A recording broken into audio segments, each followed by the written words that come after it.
Gmail অ্যাকাউন্টের ভুলে যাওয়া পাসওয়ার্ড বাদ দিয়ে আপনি কিভাবে আবার নতুন করে পাসওয়ার্ড রিসেট করবেন এই ভিডিওতে আমি আজকে দেখাবো। প্রথমে আপনি আপনার মোবাইলের প্লে স্টোর অ্যাপ্লিকেশনটি ওপেন করে নেবেন। এবার ডান পাশের উপরে একবারে কর্নারে দেখেন আপনার জিমেলের আইকনটি পেয়ে যাবেন, এখানে আপনি ট্যাপ করে দিবেন। দেন এখান থেকে গুগল অ্যাকাউন্ট নামের অপশনটা পেয়ে যাবেন, এই গুগল অ্যাকাউন্টে আপনি ক্লিক করে দিবেন। তারপরে এখান থেকে আপনি কিছু অপশন পেয়ে যাবেন, এই অপশনগুলো থেকে আপনি সিকিউরিটি অপশনটাতে ট্যাপ করে দিবেন। এখান থেকে স্ক্রল ডাউন করে একটু নিচে আসেন, এখানে দেখবেন পাসওয়ার্ড লেখা আছে, এই পাসওয়ার্ডে আপনাকে ক্লিক করতে হবে। এবার আপনাকে এখান থেকে আপনার স্মার্টফোনের লকটি দিতে হবে, আপনার লকটি আনলকিং করে নেবেন। ওকে, এখন এখানে দেখেন আপনার নিউ পাসওয়ার্ড লেখা আছে, এই নিউ পাসওয়ার্ডে আপনাকে পাসওয়ার্ড বসাতে হবে। এখানে দেখেন নিচে কনফার্ম পাসওয়ার্ড দেওয়া আছে, এই কনফার্ম পাসওয়ার্ডে পুনরায় আবার নতুন পাসওয়ার্ডটি বসিয়ে দিবেন।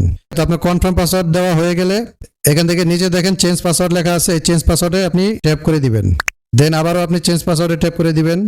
ওকে, তো আমার পাসওয়ার্ডটি চেঞ্জ হয়ে গেছে। এখান থেকে আপনি খেয়াল করেন, এখানে দেখেন লেখা আছে পাসওয়ার্ড চেঞ্জ সাকসেসফুলি। যদি আপনার ভিডিওটি ভালো লেগে থাকে তাহলে আপনার কাছ থেকে ভিডিওর জন্য একটা লাইক আশা করছি।